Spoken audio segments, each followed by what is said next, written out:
हैं आप सब? आई होप सब अच्छे होंगे। सो बच्चों, आज हमारी हिंदी की क्लास 5th का चैप्टर नंबर 15 स्टार्ट करते हैं।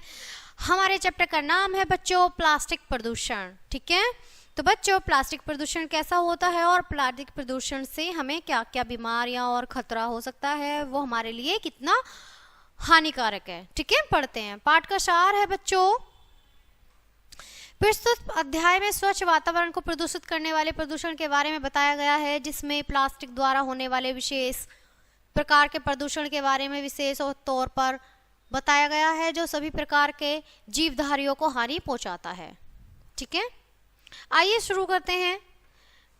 27-28 गुलाबी बाग दिल्ली। ठीक है, 10 मार्च 2014। प्रिय अच्छिकता।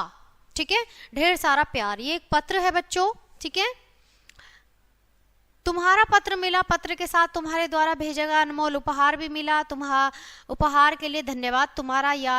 तुम्हारा प्यारा सा अनमोल उपहार जब मैंने खोला तो मैं खुशी से उछल पड़ी, परंतु मैंने देखा कि तुमने अभी भी पॉलीथीन का प्रयोग करना बंद नहीं किया है। इससे मुझे बहुत दुख हुआ। तुम जानते हो कि दिल्ली सरकार ने पॉलीथीन का प्रतिबंध लगा दिया है।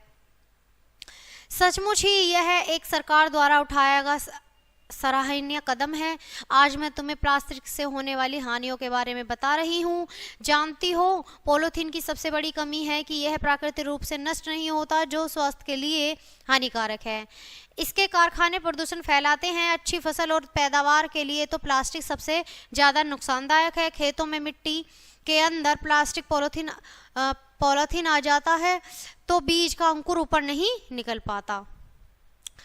बेटा, जब जो हमारी पॉलीथीन होती है वो प्लास्टिक होती है, वो इधर उधर हो जाती है, हम जैसे यूज़ करते हैं और फेंक देते हैं, तो वो अगर खेत में जा पहुंचती है तो उसकी वजह से ना, पॉलीथीन जो होती है उसकी वजह से जो बीज होते हैं, हमारी फसल भी उगती नहीं है, बीज अंकुरित नहीं हो पाते हैं।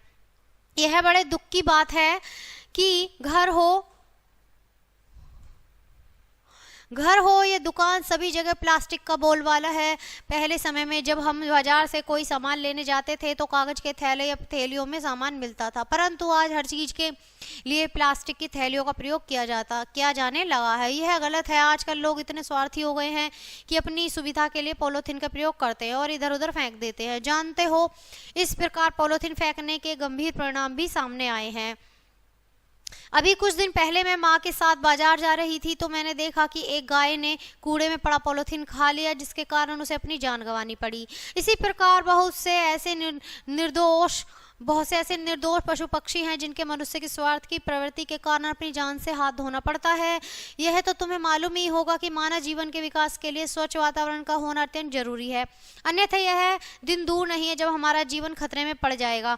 अच्छिकता, जरा सी सावधानी से हमें इस समस्या से छुटकारा मिल सकता है। इसके लिए जब भी हम कोई सामान लेने बाजार जाएं तो अपने साथ थैला अवश्य ले जाएं। जब भी कभी हम आवश्यकता पड़े तो कागज या कपड़ों के थैलों का प्रयोग करें।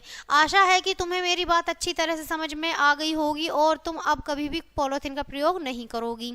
अपने माता पिता को मेरा प्रणाम कहना, संभव को मेरी तरफ से ढेर सारा प्यार देना। तुम्हारी सखी प्रियांशी। तो ये जो खत था प्लास्टिक प्रदूषण के ऊपर था बच्चों, और ये एक सखी ने दूसरी सखी के लिए भेजा। तो इसी के साथ ये पार्ट यहीं खत्म होता है। मिलते हैं आपसे नेक्स्ट पार्ट में नेक्स्ट वीडियो के साथ। तब तक के लिए बाय बाय प्यारे बच्चों।